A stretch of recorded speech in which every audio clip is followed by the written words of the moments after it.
while we were in the MSF Fauda hospital, it seems that some rockets were launched.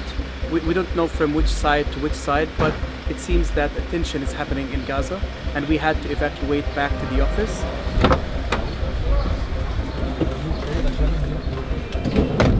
We are now in the very early, I would say, stage of this tension or escalation, but we need to assess and see what we can do.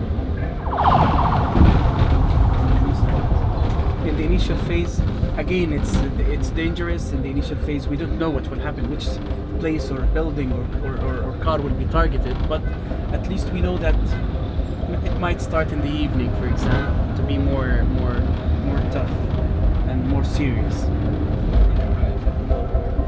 And people indeed in Gaza, before escalations or wars, they tend to go to the malls or supermarkets or anything, and they get food to keep it, because they don't know what will happen and if they will be starving or not at some point.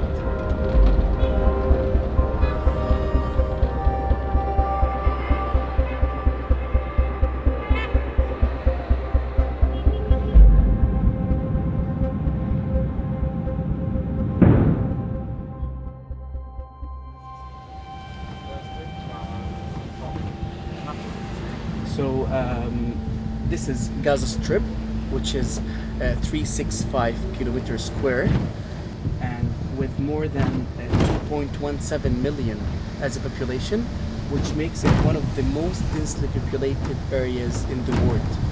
And unfortunately, this strip is under siege for more than 15 years. And when I say siege, it's a real siege, with walls all around Gaza from all sides except for the seaside, with walls underground and walls above the ground that people cannot move except by two borders. Erez border, which is between Gaza and Israel, and Rafah border, which is between Gaza and Rafah. And for sure, there is a huge restriction on the movement of people, and people can feel the siege. Severe restrictions on people movement and limitations on the importation or the entry of the medical supplies and instruments are really affecting the healthcare access for the Palestinians. And we're not talking about only these escalations. We're talking about an occupation that has been imposed on Palestine for years and years, and the cumulative effect on the healthcare system is for sure catastrophic.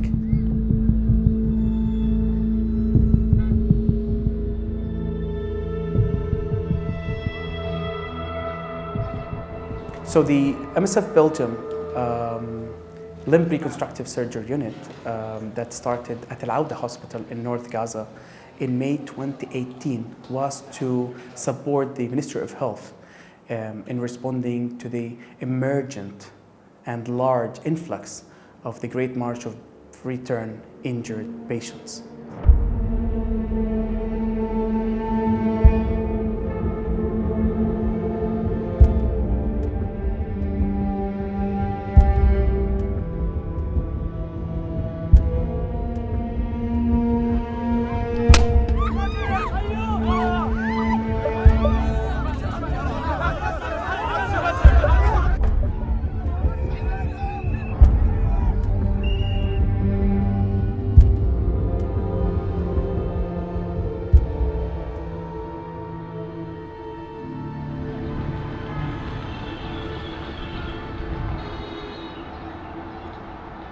And since then, we have upgraded our hospital. And for now, we have 2 operation theaters. We have 27 inpatient department. We have a highly specific microbiology lab. And we have a multidisciplinary and comprehensive outpatient service.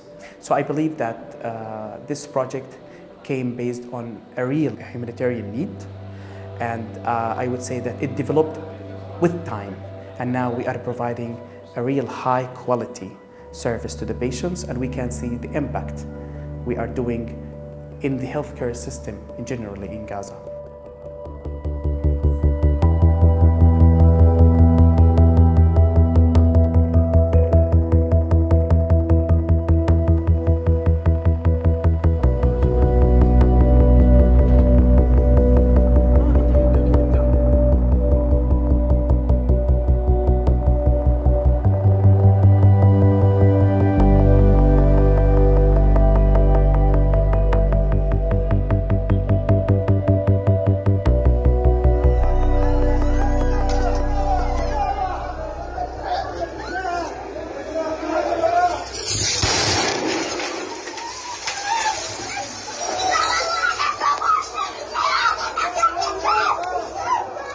وأنا هنا قطعت.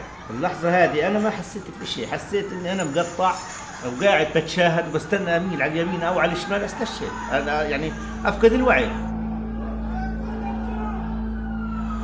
على أي جهة بدي أموت، يعني البني آدم طلع ما فيش فيا ولا رجل ولا ظهر ولا شيء، كله مفكك.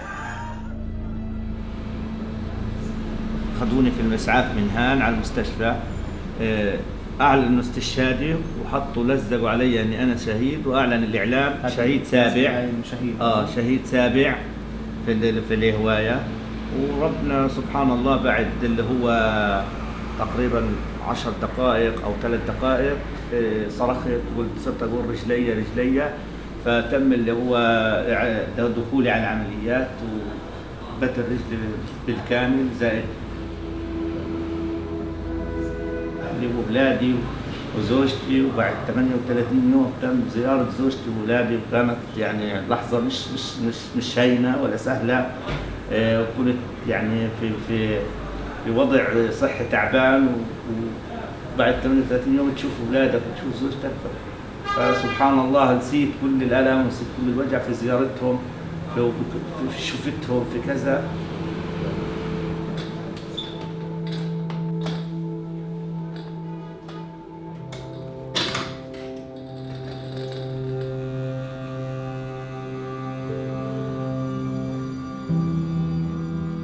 عمل الكرسي اللي انا اقعد وانا قاعد زي اكني واقف، لان الحلاقه بدها رجلين بدها كذا، فوفر لي ان انا اكون مرتاح، اشتغل وانا مرتاح.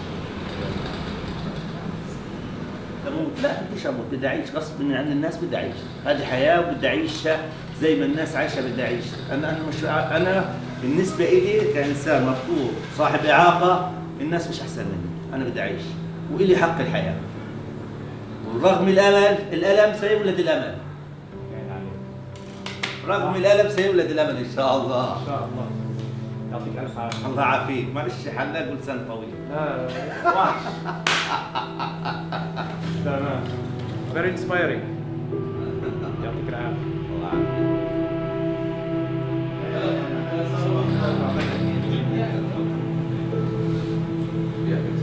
تمام.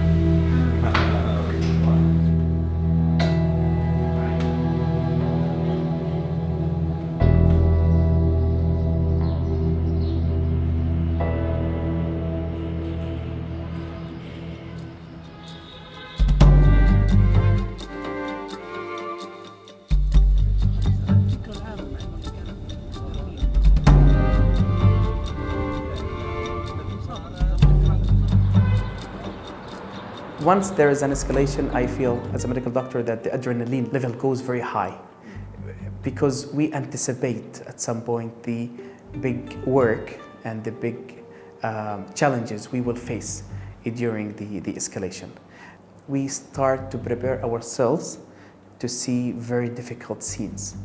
And the scenes is not only the killed bodies or the injured people, but also to see the sadness of their relatives when they come to the hospital. The last thing I would say that there is this medical definition, which is called PTSD, post-traumatic stress disorder. But it's really funny that for us, it's not post. There is no P.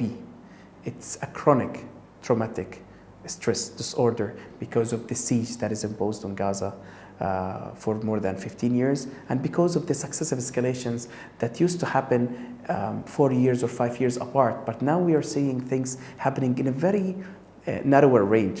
It might be happening every 2 years, every 1 year. In August 2022, an escalation happened for 4 or 5 days, and then another escalation was about to happen in 2023. So we're talking about really very continuous ones. And then I don't know if in the upcoming years it's going to be an escalation every year. And how life could it be like this? I don't know. But here we are, and we're trying.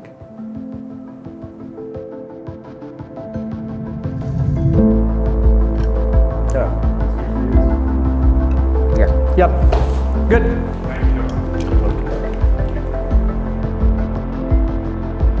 Thank you.